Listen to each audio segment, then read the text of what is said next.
Some of you may not have heard the gathering music this morning, so I'm going to play it for you now. It's actually a gospel medley of three nice gospel melodies. We have Leaning on the Everlasting Arms, I Shall Not Be Moved, and Victory in Jesus.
Please join me in our call to worship. My Lord, what a morning. You have raised up a mighty people. We are strong, hope-filled, and yours. My Lord, what a morning. You have brought us through the dips and hollows, up and down the streets, over the hills and mountains, and through the valleys. And we are strong, hope-filled, and yours. My Lord, this morning we have come to celebrate you, to claim ourselves as your children, made in your image. Amen.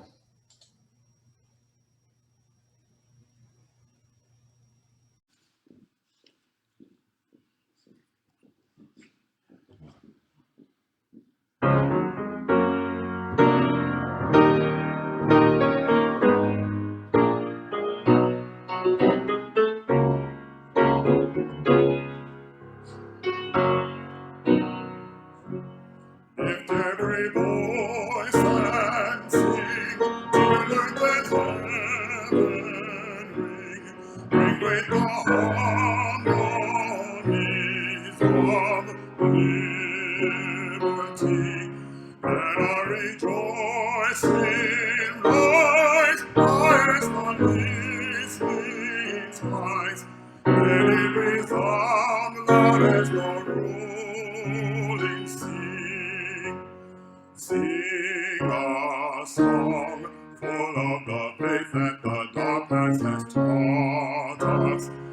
sing a song full of the hope that the present has brought us. Facing the rising sun, another day begun.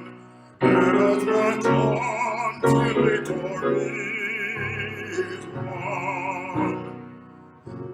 Stony the road which God bitter the chastening rod, melting the days when hope unborn has died, yet with a steady beat and not a weary feet, come to the place of which our fathers sighed.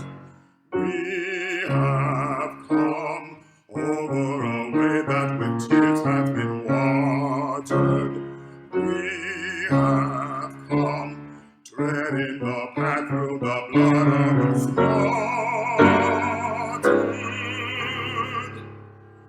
Out of the gloomy past, till now we stand at last, where the white gleam of a bright star is cast.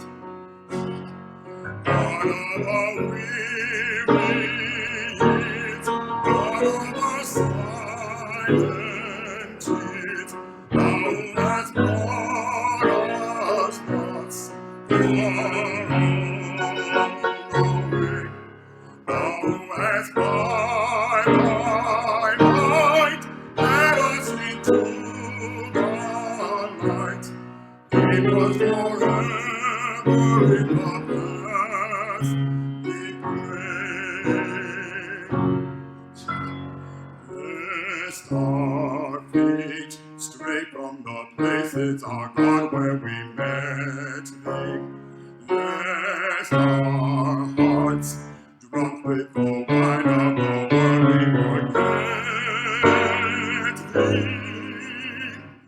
Shadow beneath thy hand, may we forever stand, true to our God, true to our native land.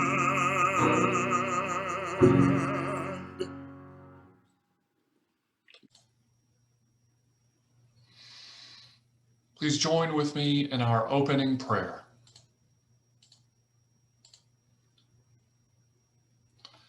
Good and gracious God, we have come this far by faith. We lean upon your word. Whenever we are in need, you come to our aid. And so we praise you. We seek your face. May everything within us praise your mighty name. Amen. And now, knowing that we gather through Christ's grace, let us share signs of peace with one another. The peace of the Lord be with you, today and always.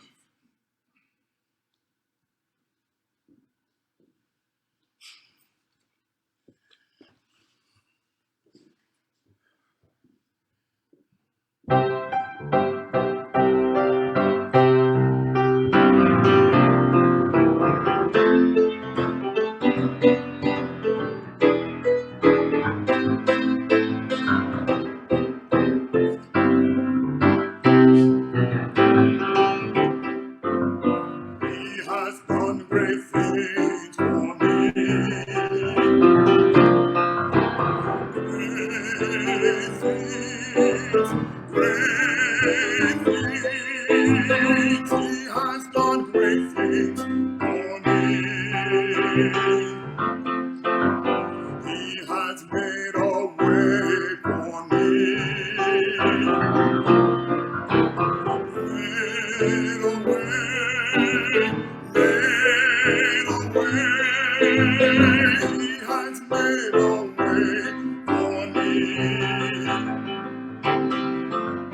I'm gonna be a witness for him. witness.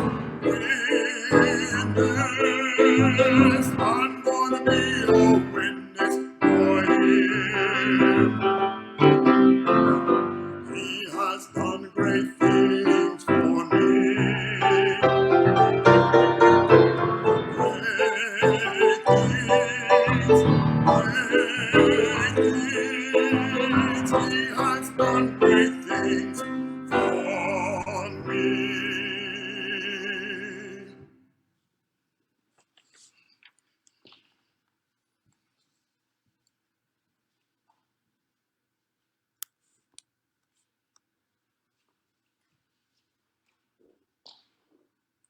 Let us pray.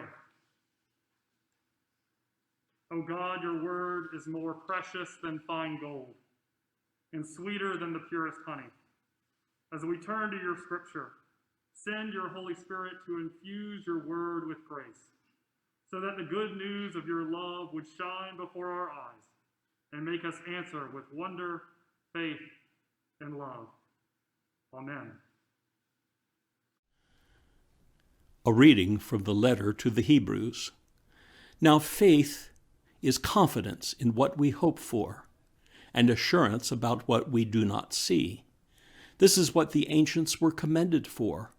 By faith, we understand that the universe was formed at God's command, so that what is seen was not made out of what was visible. I do not have time to tell about Gideon and Barak, Samson and Jephthah, about David and Samuel and the prophets who through faith conquered kingdoms, administered justice, and gained what was promised, who shut the mouths of lions, quenched the fury of the flames, and escaped the edge of the sword, whose weakness was turned to strength, and who became powerful in battle and routed foreign armies. Women received back their dead, raised to life again. There were others who were tortured, refusing to be released so that they might gain an even better resurrection. Some faced jeers and flogging and even chains and imprisonment. These were all commended for their faith, yet none of them received what had been promised, since God had planned something better for us, so that only together with us would they be made perfect. Therefore, since we are surrounded by such a great cloud of witnesses, let us throw off everything that hinders and the sin that so easily entangles, and let us run with perseverance the race marked out for us, fixing our eyes on Jesus, the pioneer and perfecter of faith. For the joy set before him, he endured the cross, scorning its shame, and sat down at the right hand of the throne of God. The word of the Lord.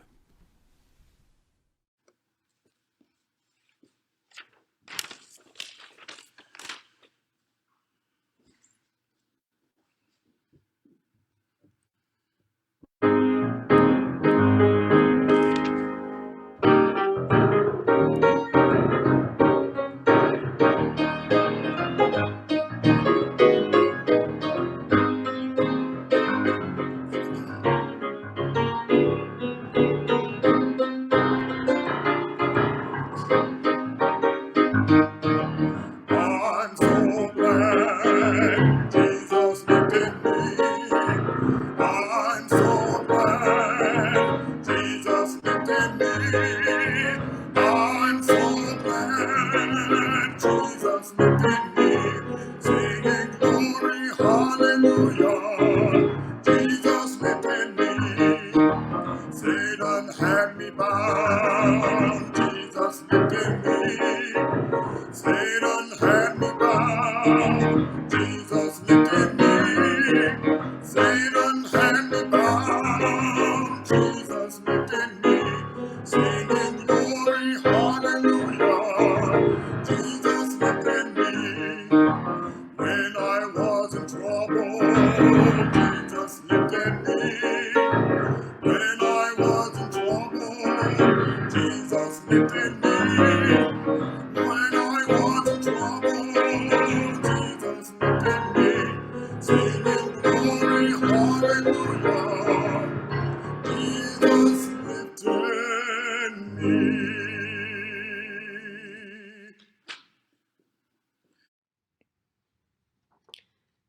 A reading from the book of Mark, chapter 8, verses 31 through 38.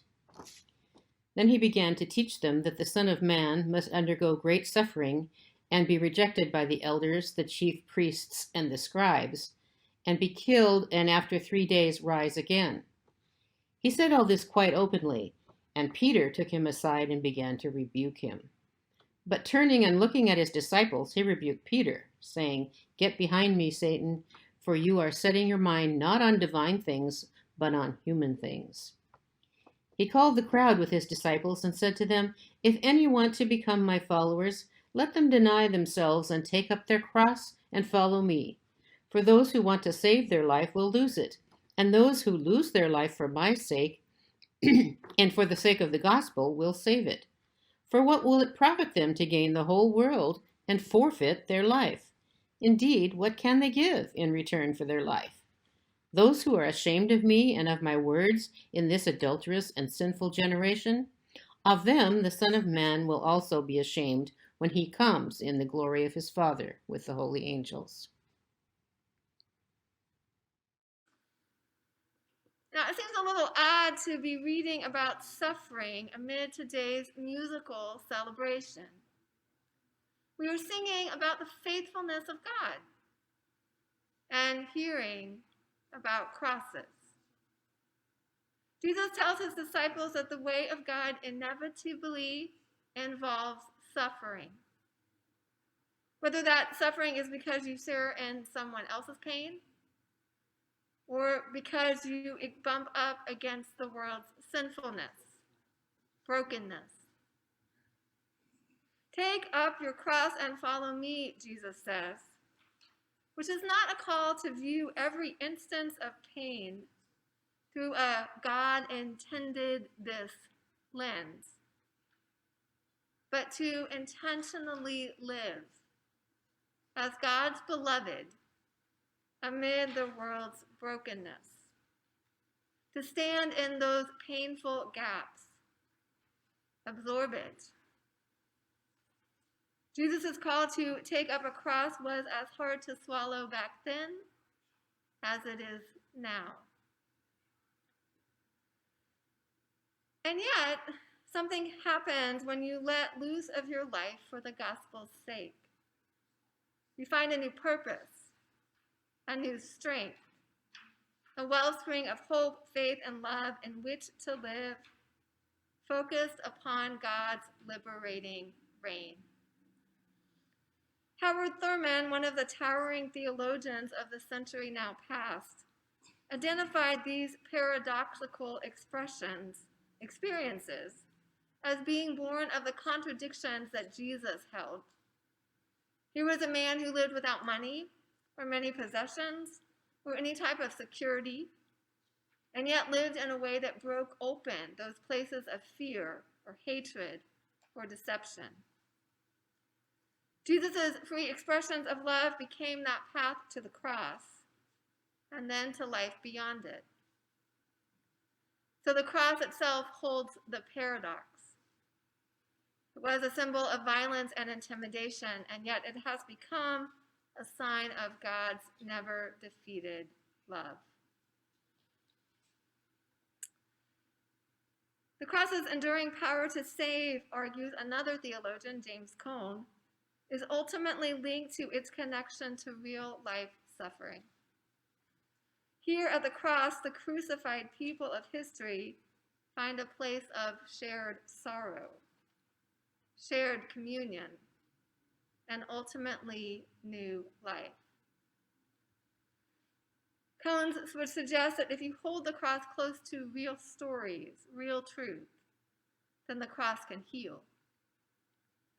The scandal of the gospel, he says, is that humanity's salvation is revealed in a cross of a condemned criminal, and that our salvation is available only through our solidarity with the crucified people in our midst. Living as we have through the past year, there is much for us to ponder in his words.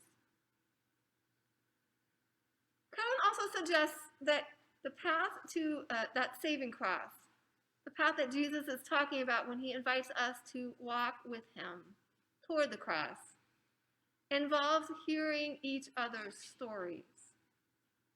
Healing, especially racial healing, he suggests, comes in remembering forgotten stories, honoring those who stood against injustice, who forged ahead toward a better world.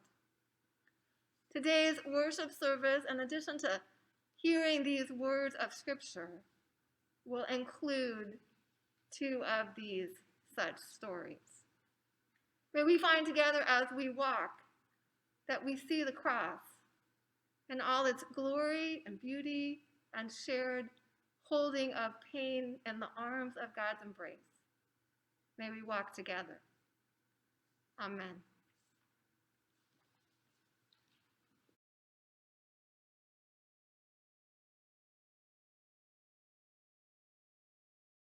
I once was lost in sin, but Jesus took me in, and then a little light from heaven filled my soul.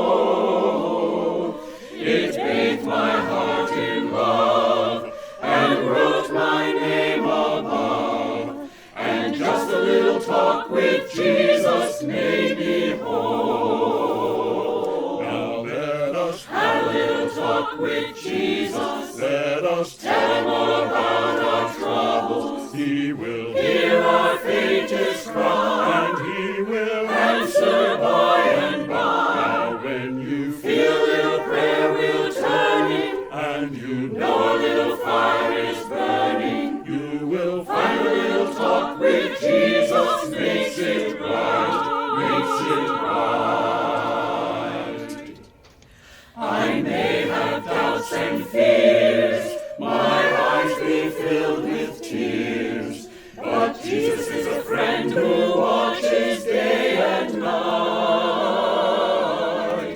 I go to him in prayer, he knows my every care, and just a little talk with Jesus makes it right.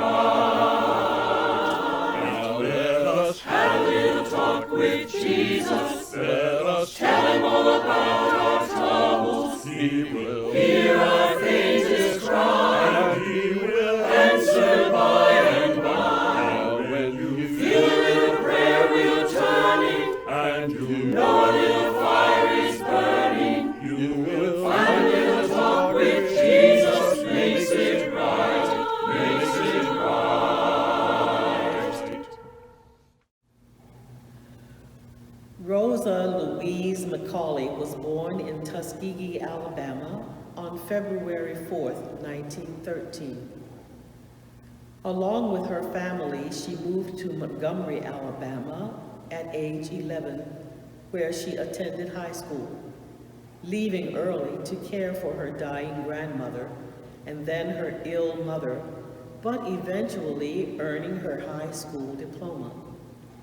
At 19, she married Raymond Parks, who worked as a barber. Rosa worked as a seamstress. The couple was active in Montgomery's NAACP, with Rosa becoming a member and then chapter secretary in the early 1940s. During her first decade working with the NAACP, she worked on voter registration and on criminal justice, protecting Black men from false accusations and lynchings, and also investigating assaults on Black women to ensure they received a day in court.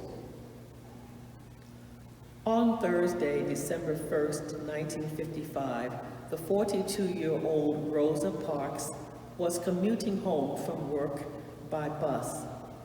She, along with 3 other Black riders, were ordered by the bus driver to move from their seats farther back in the bus in order to make room for a newly boarding white passenger.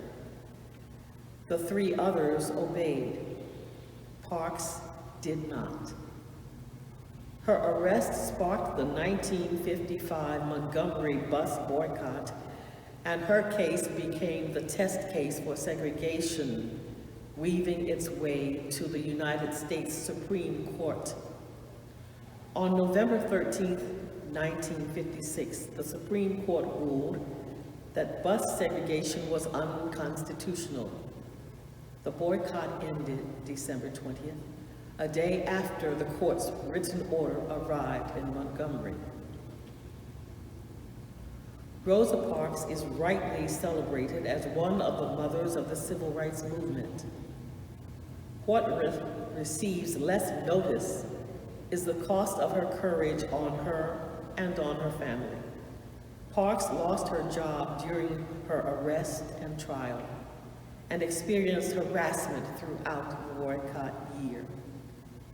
Eventually, she and her husband would leave Montgomery, first for Hampton, Virginia, and then to settle permanently in Detroit, Michigan, where Rosa Parks worked as an administrative aide in the Detroit office of Congressman John Conyers, Jr. Parks' commitment to the civil rights and Black freedom continued throughout her life. She co-founded the Rosa and Raymond Parks Institute for Self-Development to serve Detroit's youth. In 1999, Parks was awarded the Congressional Gold Medal, the highest honor the United States bestows on a civilian. When she died at age 92 on October 24, 2005, she became the first woman in the nation's history to lie in honor at the U.S. Capitol. People always say that I didn't give up my seat because I was tired, wrote Parks in her autobiography. But that isn't true. I was not tired physically. No, the only tired I was tired of giving in. She also said, stand for something or you will fall for anything. Today's mighty oak is yesterday's nut that held its ground. And finally, I would like to be remembered as a person who wanted to be free, so other people would be also free.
Good morning. I wanted to share with you this morning the story of Bishop Richard Allen.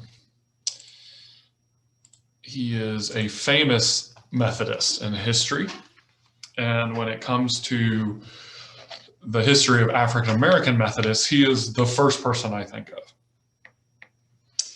He was born in 1760, a slave on a plantation in Delaware. He was a laborer. But he started attending Methodist Society meetings in Delaware, and there he would learn to read and write. He began preaching even in those society meetings, which were mixed at the time, and he, from a very early age, had already started to annoy many of the white owners of Delaware. He became infamous as a young teenage man.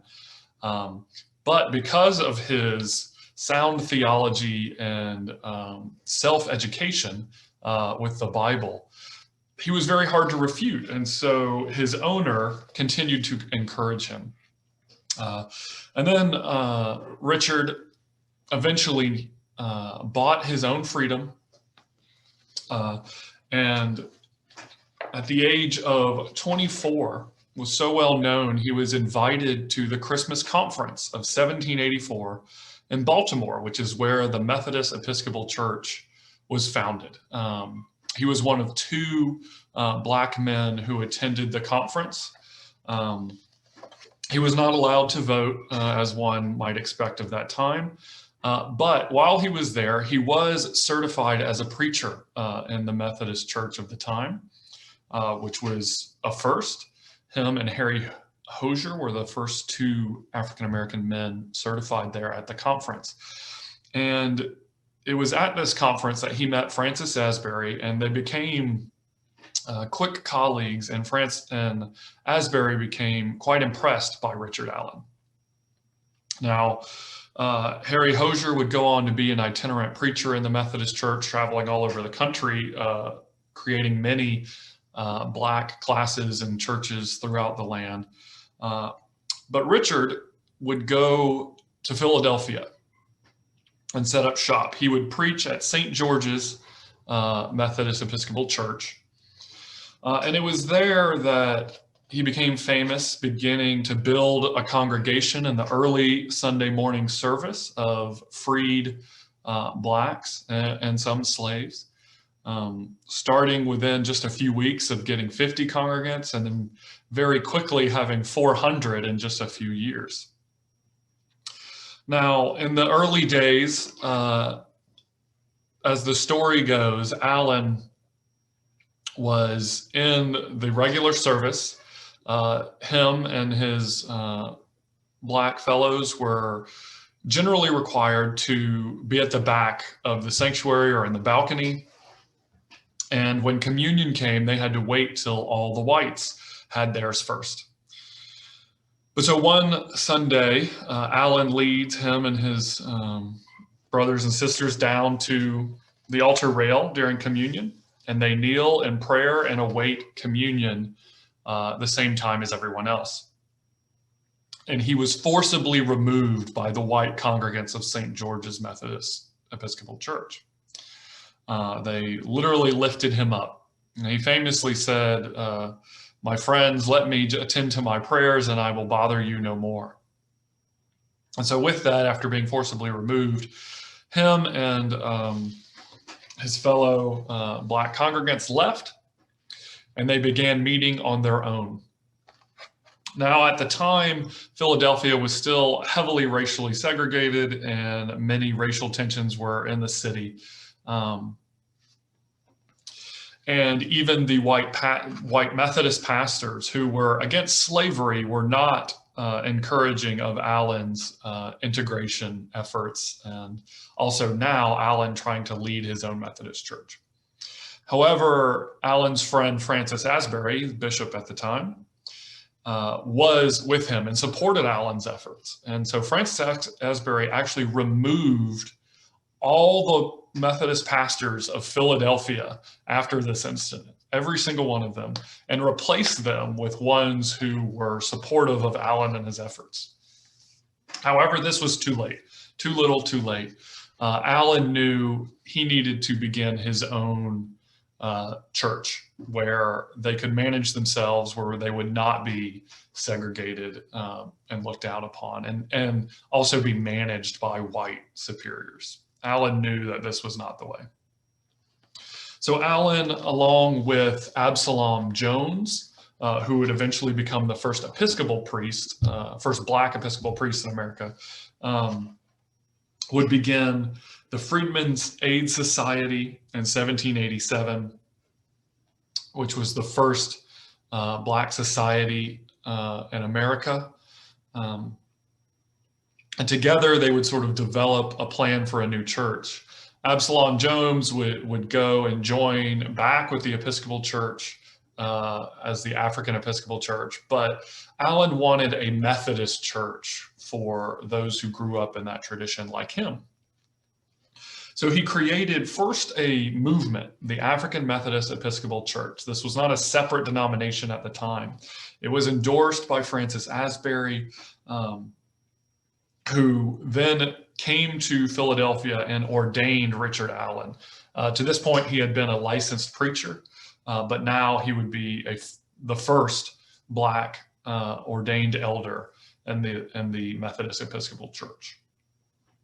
But as I mentioned before, Richard Allen knew he needed to be on his way and was essentially headed out the door, and Asbury knew this as well.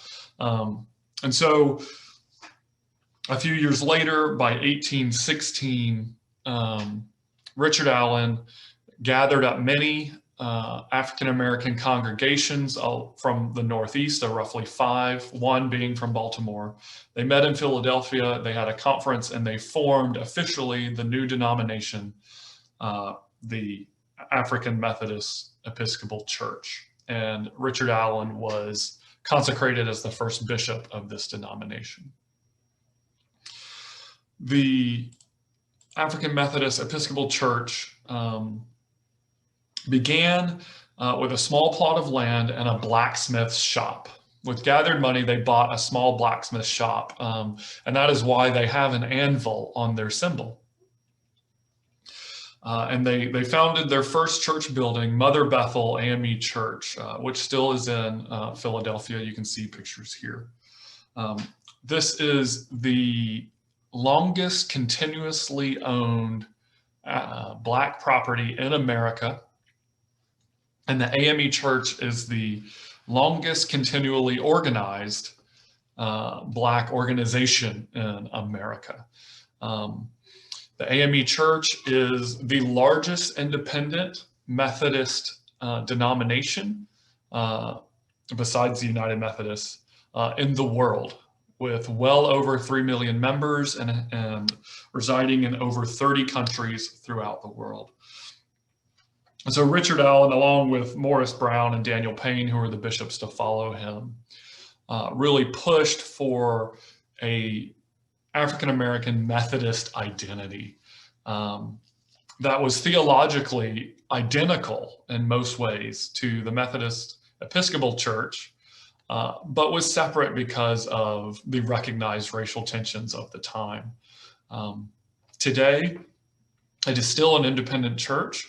However, the United Methodist Church and the AME Church, along with CME and AME Zion and some other African-American denominations, have joined together in common communion. And so we recognize each other's clergy, we recognize each other's congregations, and we share some resources in ministry together, seeing each other as, at least as churches, as sister and brother churches.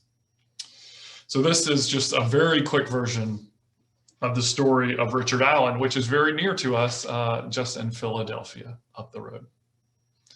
I want to share a prayer that he wrote at the end of his own autobiography.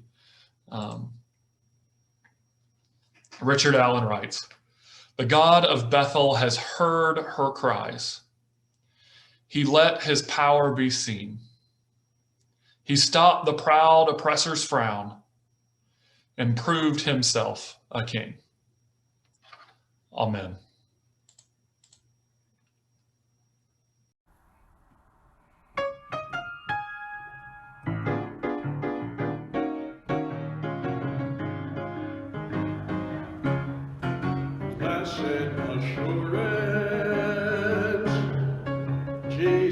is mine. Oh, what a foretaste of glory divine. I'm an heir of salvation, purchased by God. I'm born of his spirit, and I'm washed in his blood. Perfect submission, perfect delight, visions of rapture now burst on my sight. I see angels descending, they bring from above echoes of mercy and whispers of love. This is my story, this is my song, I'm praising my Savior, all the day long. This is my story, this is my song, I'm praising my Savior, all the day long. Perfect submission, all is at rest. I in my Savior, I'm happy and blessed. I'm just watching and I'm waiting, and I'm looking above, filled with his goodness, and I'm lost in his love. This is my story, this is my song, I'm praising my Savior, all the day long. This is my story, this is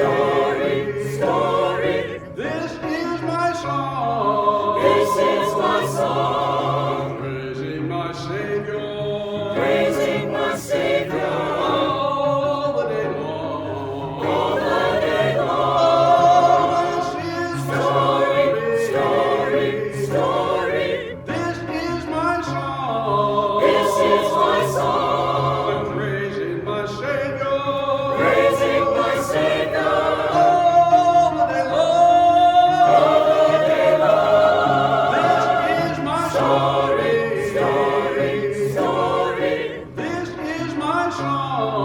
this is my song, praising my Savior, praising my Savior, I'm just praising my Savior, all the day long.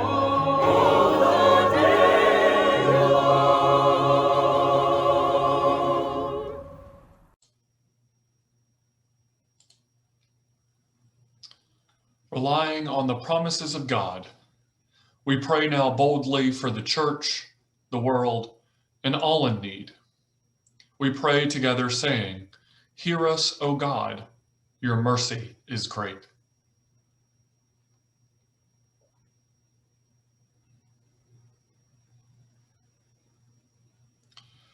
Your gift of grace is for all people. Give confident faith to all the baptized, that they may follow you wholeheartedly. Give new believers joy in your promises. Give hope and courage to those who suffer for their faith. Hear us, O God, your mercy is great. All the ends of the earth worship you, from galaxies to microorganisms. Preserve your creation. Teach humanity to wonder at your works and to join you in tending to creation's well-being. Hear us, O God, your mercy is great. You rule over the nations. Raise up advocates for peace and justice within and between nations. Give life where hope seems dead. Call into existence new realities we cannot even imagine. Hear us, O God, your mercy is great. In Jesus, you joined humanity in suffering and death. Reveal to all the depth of your love shown on the cross. Accompany all who suffer in body, mind, and spirit. Restore all who are sick or grieving. Bring vindication for victims of injustice, exploitation, and oppression. We pray especially for Mary, Joseph, Anita, Doris, Greg, Robert, Judy, Steve, Jim, Ed, Anika, Walt, Marguerite, Margaret, June, Jorge, and Rita. We also lift others to you now from our hearts and those named in the comments.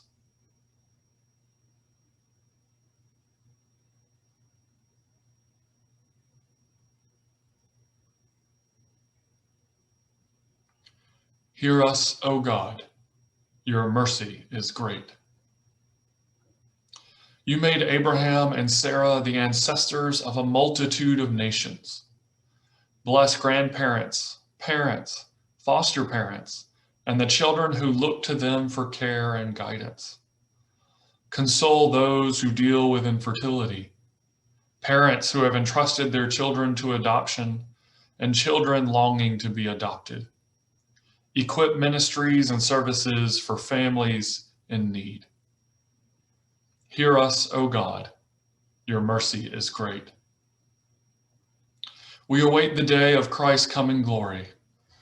Lead us by the example of all saints who have been called to take up their cross and follow you, that together we may find our lives in you.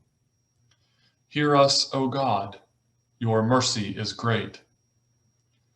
We entrust ourselves and all our prayers to you, O faithful God, through Jesus Christ our Lord, who has taught us to pray together.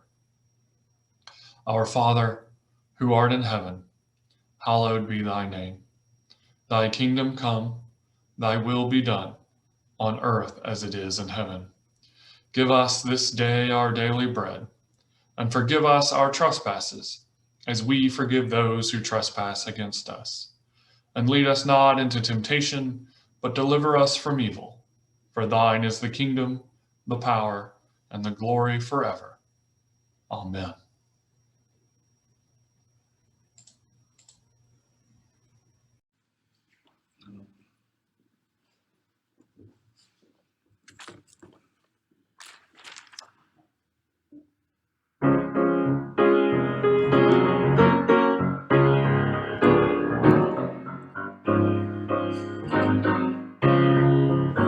Come by here, my Lord, come by here. Come by here, my Lord, come by here. Come by here, my Lord, come by here. Oh, Lord, come by here. Somebody needs you, Lord, come by here. Somebody needs you, Lord, come by here. Somebody needs you, Lord, come by here. Oh, Lord, come by here. Somebody's praying, Lord, come by here. Somebody's praying, Lord, come by here. Somebody's praying, Lord, come by here. Oh,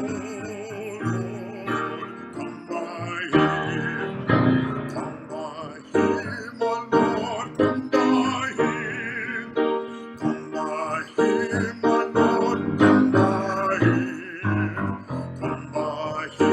my Lord, come by here. Oh,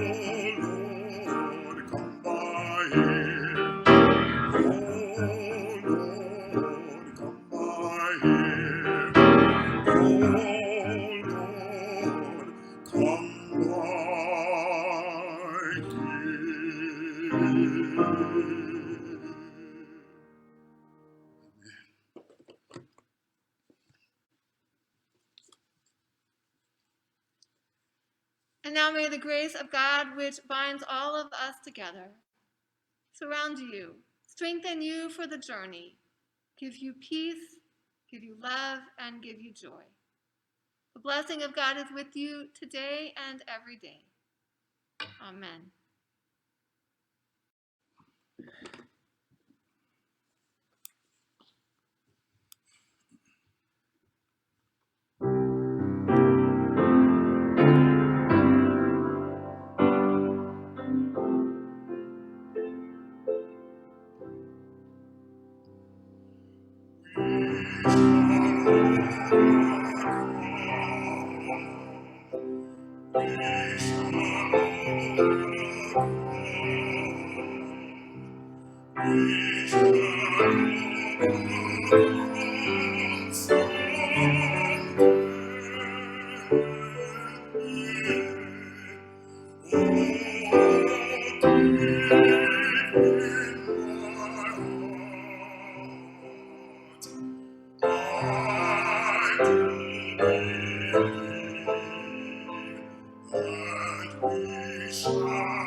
We shall live in peace. We shall live in peace. We shall live in peace. We shall live in peace.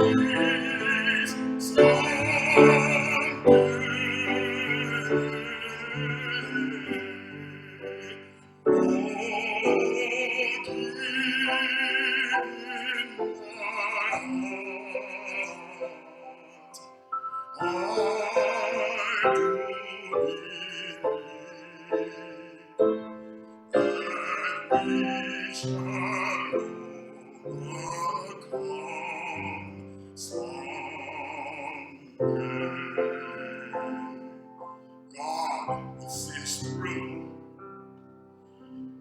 God will see us through. God will see us through. God will see us through.